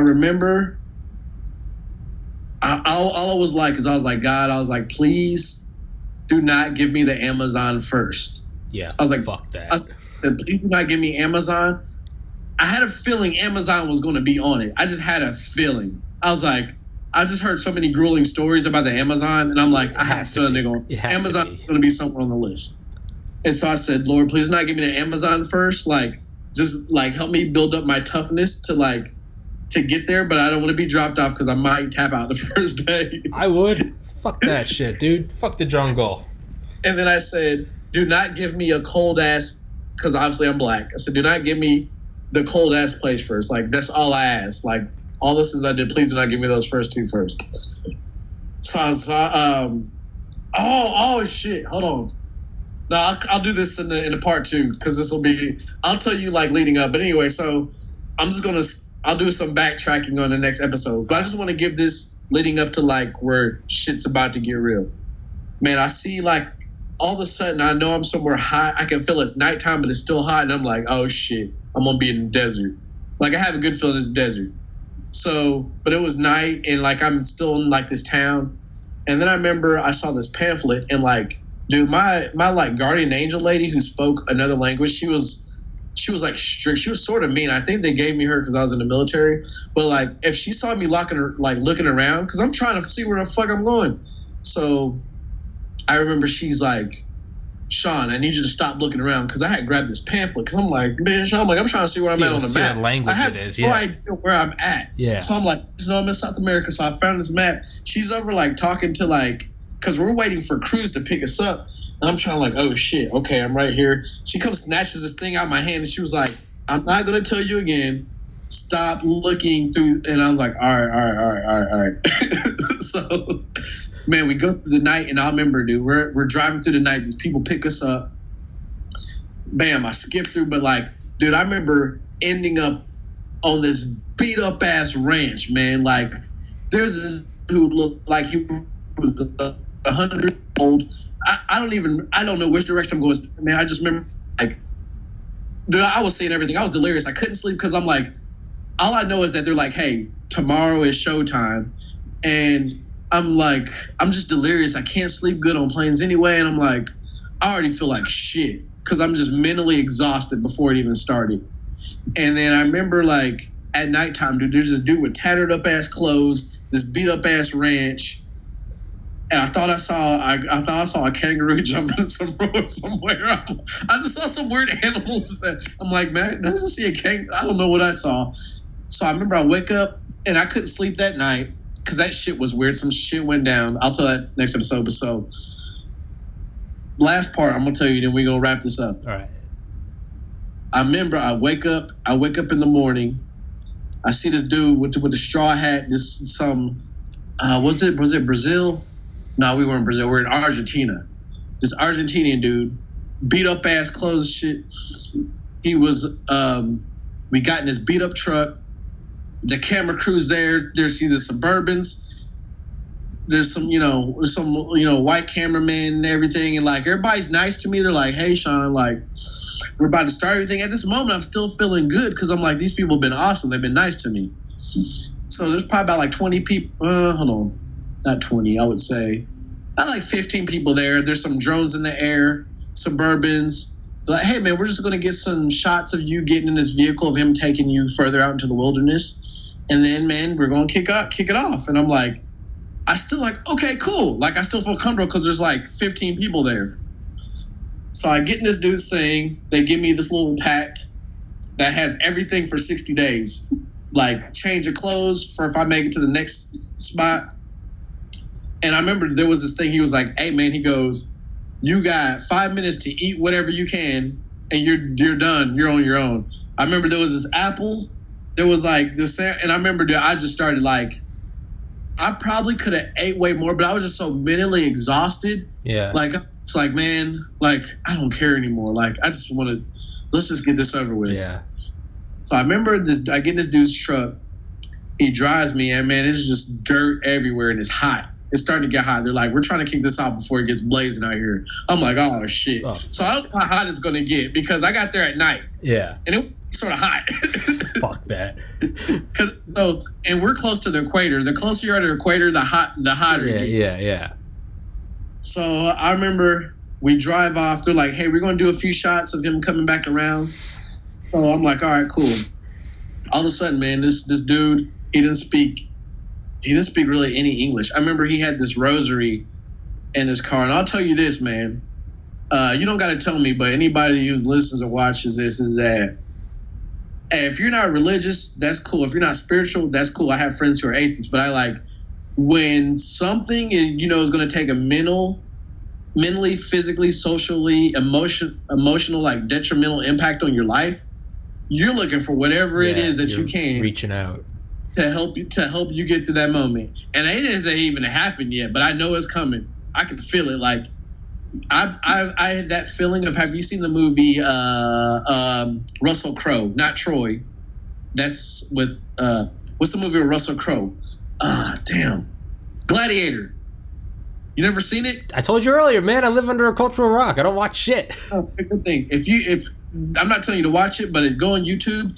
Just look up the opening scene of where they're about to go into the Coliseum, and they're about to go against these real good gladiators who are about to tear them to shreds. Like, you see these guys standing, and Russell Crowe is like, "Hey, we can beat these guys. Some of you guys are going to die, but we got to work as a team." And you can see this guy just piss running down his legs, shaking, because between his things, he sees these guys with chariots, and he hears this crowd, and you just see guys who are just like crying because they know their life's about to end. Yeah. Like, I'm pretty sure those guys were looking for a higher power at that moment. Absolutely. No such thing as no atheists in foxholes. Yeah. Like, so thank you. So all I know is that this guy, I'm in his truck, and I look at him, and he says something to me in Spanish, and I don't know what it is. And then he points. He has this rosary hanging in his truck, and he was like, he looks at me and he points at the rosary, and he like gives me a thumbs up, and I'm like, oh yeah, I'm like, yeah, like, okay, sure. Whatever. And so I remember he told me like he points at like Norte, Sortania or something. So I knew he was talking northeast, southwest. I felt like he was trying to help me, but I was like, couldn't get the gist of it. And then he just like did like this, and it was like, and I remember one of the producers was like, all right, Sean, they're like, hey, this is it. Once you leave this vehicle, you're on your own. And dude, like the scenery, it was crazy. Like, they dropped me off, and I just remember these Suburbans just pulling back, leaving. I remember just this drone above me, and then like all these people who I felt cared about me and got me to this place safely was just like just peeling off. And I just remember seeing like a dirt trail of like the Suburbans leaving, and I was like, these motherfuckers really just left me out here. Oh, we're really doing it. And then they're like, so the cameraman, and I'm about to wrap this up, but like some people are like, oh, there are cameramen there. Like, didn't you? So these cameramen don't give a shit about you. Like, they don't give a damn about you. You'll know by when I tell you what some of the stuff I endured. And these dudes, all they care is they got the good angle. They got the shot, man. So these guys have worked. The cameramen, they all work off a contract. So they've worked for National Geographic. So they've seen African kids starving to death, like with their bellies poked out with flies and their, all like in their eyelids. I was gonna say it's like that's Sam Kinison. American ass. You know the comedian Sam Kinison? Yeah. He's like, when they're shooting the commercials for like UNICEF, and the director's like, all right, zoom in, get them looking hungry, don't give them the sandwich yet. Like, we need to get the shot. Right. But yeah, that's what it did. Yeah, I don't give a fuck, dude. Yeah, so like, there was a point where I was like, these dudes don't give a shit. Of like, it all synced in that they're not like after they cut the camera, they're like, hey man, dude, these dudes, when they're done, they're out of there. Like, there's hardly any communication, very little. They're ghosts as well. They move fluently through the landscape. All they care about is doing their job, getting their shots, and then they're out of there. And then I'm stuck with my personal camera the rest of the night. So all that stuff hit. They left. There's like 2-3 cameramen spread out through distance. And I remember I'm just trying to like, all of a sudden, man, my heart's beating hard. The sun's coming out. I'm crawling through all this brush, and I'm just trying to find water. That's the most important thing in survival. Survival is trying to find water. You get like 2-3 days if you're lucky, and then you're done. And I remember I was just like, I just didn't know what direction I wanted to go. I felt like every direction I was going was the wrong way. You just start second guessing yourself. And I think I'll stop there. But like that right there was, I had 3 pivotal moments where I felt like I wanted to quit. You're allowed to quit whenever you wanted to, but you got to remember all the shit you talk and all the people you beat out to get that position. So I remember that was my first moment where I felt like quitting, because I felt like shit's real. I'm abandoned now, and I don't even know where to go to get water, and I'm sweating profusely already. And yeah, man. So that's Tommy. I guess we'll sort of stop there. Wrap it up there. I was gonna say, what if they drop you off and you're on some ranch, and then you just hear George Bush's voice, and was like, "What's up, fucker?" You're like, "Oh no, what up, Bush?" And he's like, "I'm hunting you." Like, oh fuck. You're like, "Oh fuck, dude, I'd rather survive in the Amazon. I've partied with you. You're gonna hunt me now. I've partied with Bush before. Please, don't make me throw. You have to survive 60 days on a ranch with Bush. Nothing but beef and grain alcohol." Yeah. Well, hey, dude. Hey, this is almost 2 hours, man. I'm sorry. There's no schedule or structure or time to this. Some are 30 minutes. A couple are 4.5 hours. Dude, I don't give a fuck. It's whatever. I've done this a few times, but it's like I have multiple different versions that I don't talk about sometimes, or I forget. So like, man, I can have like 20 interviews, and they're all going to be 20 different interviews. But like, this interview might be better than that one because I did this topic, or that one might be. So, dude, I definitely talked about some stuff that I haven't before, or like definitely put a different spin, because as I'm getting older, you look at it differently. I'm still processing stuff different. Dude, there's no right or wrong way to do this podcast. There's no, I don't give a fuck. I don't give a fuck. Just do whatever, man. It's I enjoyed it. It's I'll text you after this. It always takes forever to upload this shit, so I'll start uploading it after this. Takes a while. I'll text you because I start working this weekend at a liquor store. I got weird hours. So what? Send me that little thing you post on your Instagram so I can post it on my social media so people can watch it. Yeah, like well, a little part. Yeah, I will. But I was gonna say, let's set up another one. I'll text you after this. I don't know why I'm trying to figure it out right now. I'll text you after this, and we can figure out part 2.